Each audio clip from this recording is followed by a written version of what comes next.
No niin, morjesta taas. Javan tarina jatkuukin vähän nopeammin mitä ajattelin. Ei malta pitten näppejä erossa tuosta kaunokaisesta. Laitoin tuon 19 tuumon takavantten tuohon niinku malliksi. Otin sen renkkaan pois ja vähän mittalin. Mutta näyttää siltä, että siihen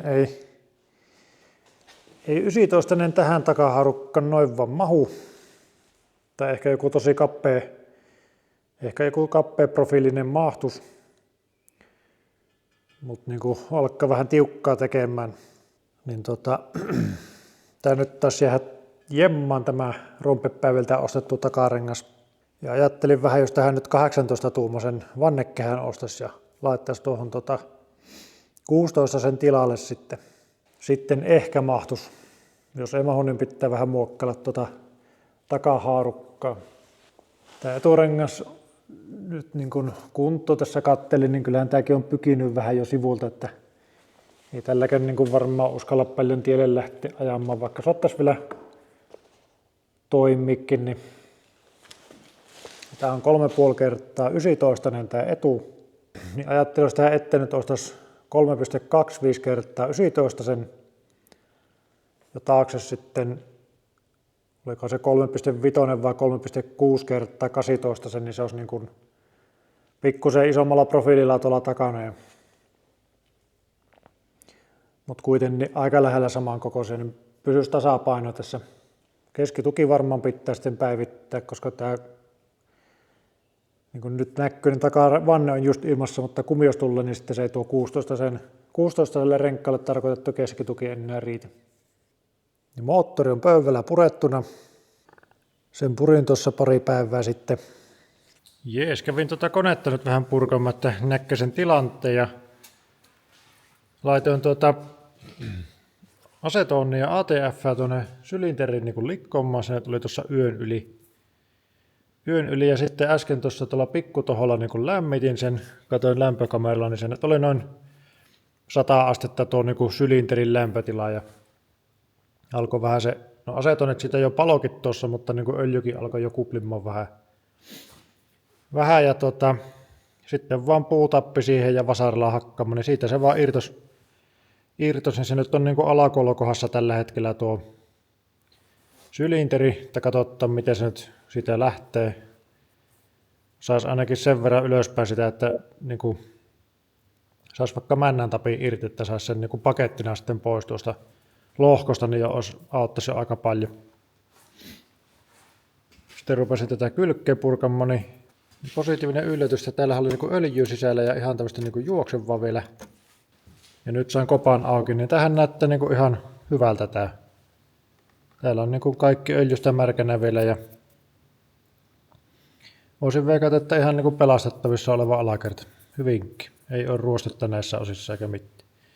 Tuo oli hitsattu tuo käynnistyspoliin. Tuo vaihekautta käynnistyspoli oli hitsattu tuosta, niin sen tuossa rälläköin sen verran, että alkoi sauma näkymään ja sitten ulosvetäjällä otin pois, että tuo akseli voisi kyllä ja vaihepolkimen ehkä hommata uuden.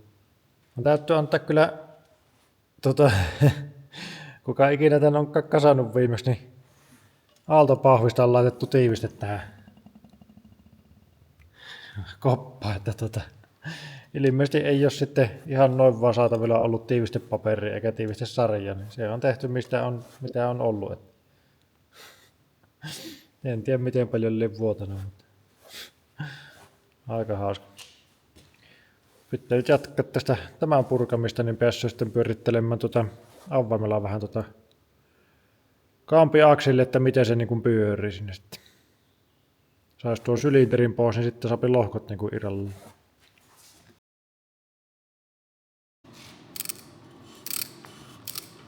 Toivottakohan sylinteri ottaa pois kun kassa ja ajamaan. Lähti niin hyvin pyörimään.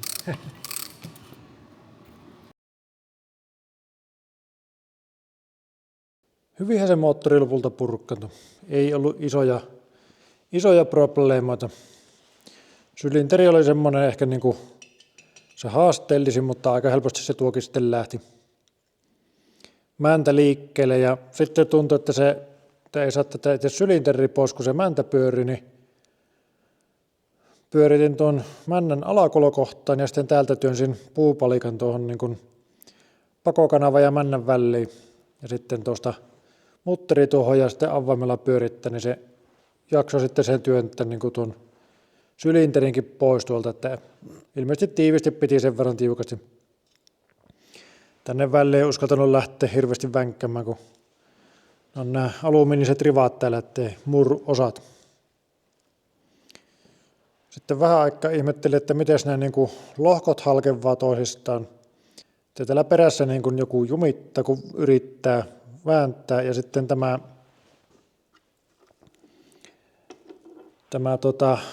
vaihevalitsin akseli tavallaan sitten jumittu.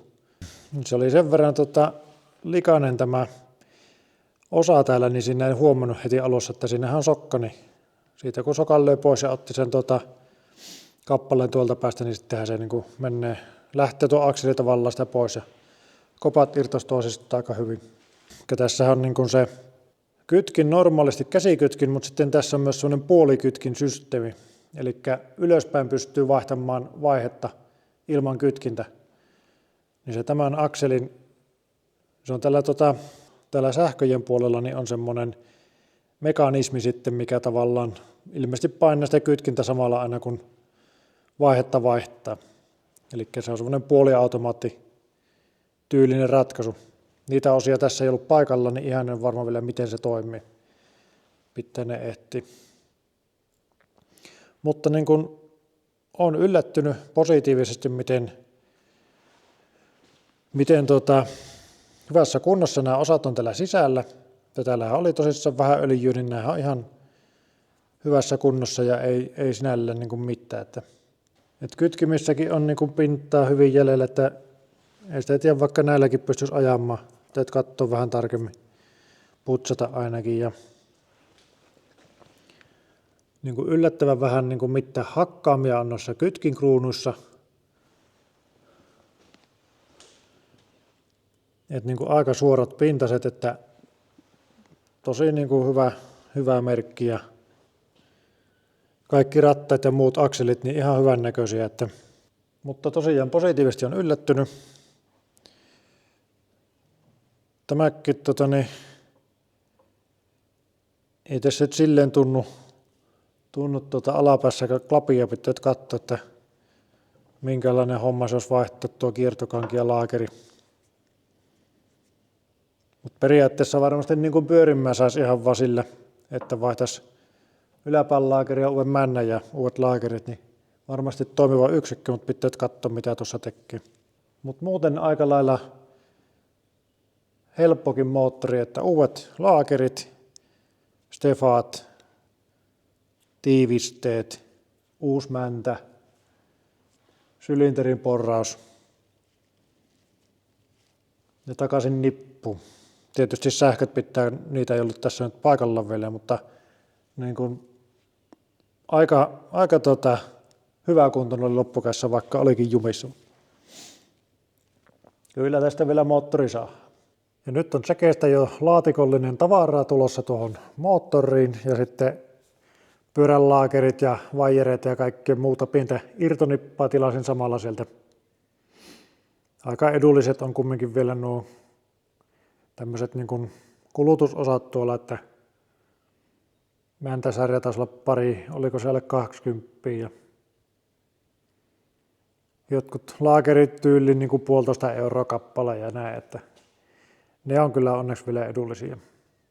Ja sytytyspuolta mietin, että kun kaikki sitä sanoo, että se on vähän niin kuin heikoin lenkki tässä javassa ollut, että aina on jotain häikkää ja säätämistä.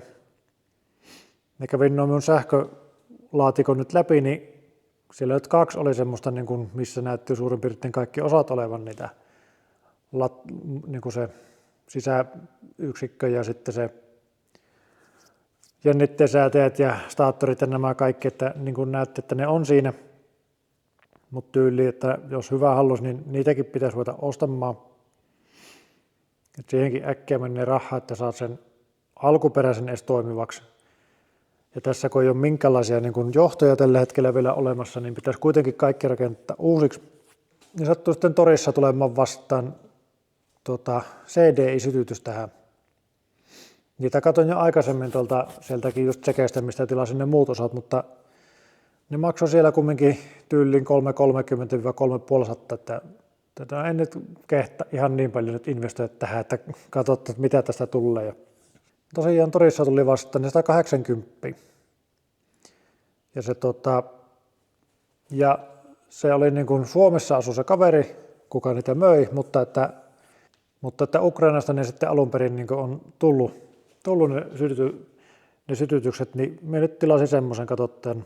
Se on niin kuin 12-volttinen ja siinä on kaikki nämä tarvittavat sähköt niin kuin siihen käyntiin saamiseen, että saa vähän modernisoitua sitten tätä, niin ei pitäisi ainakaan innostusta tappaa se, että ei sähköt toimi.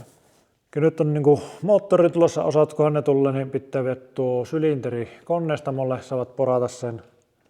Kiertokanki pitää vaihtaa kanssa tuohon, siinä vähän tuntuu alapään laakerissa pientä, niin että vaihtaa se nyt samalla, kun tulee kaikki uudet laakerit ja tiivisteet tuohon moottoriin. Sytytys on tulossa. Näillä komponenteilla niin kuin pitäisi saada pyörä käyntiin. Ainoa mikä vielä puuttuu, niin muutama kytkimen osa tuosta oikean puolen kopan alta. Että niitä nyt vetää sitten vielä, että saisi sen kytkimenkin toimintaa. Uudet ketjut ja rattat tulee. Et mikä nyt tässä pitäisi vielä selvittää, niin kuin tällä niin kuin sitten ajamaan pääsee niin kuin osien puolesta, niin tuo takarengas. Tuossa on tuo, mikä mukana tuli tuommoinen joku crossipyörän nastarengas, niin emme tuolla viitin lähteä ajamaan. Niin. Tässä nyt on vähän selvitellyt, että mistä saisi 18 sen vannekehän ja siihen sopivat pinnat. Pinnottaisi tuon yhdelle navalle sen 18 sen ja sitten, että tilaisiko samaan konkurssi uuden eturenkkaan ja takarenkkaan. Niin. Sitten olisi kaikki lähinnä tämmöiset kulutusosat niin kuin uusittu tai uutta. Etuiskarit pitää huolta, ne on vähän vuotanut ilmeisesti ja niihin joita tiivistetään sieltä Tsekeistä tilasin, mutta pitää purkkaa ja katsoa minkä näköiset ne on.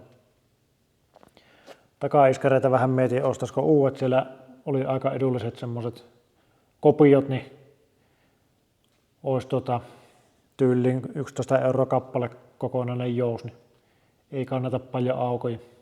Mutta tämmöistä osia hankintaa on jo tehty aika vauhdikkaasti, että kyllä tällä kesänä pitäisi niinku ajamaan päästä, vaikka jos nyt ei ihan yleisille teille, niin ainakin tuohon pihalle.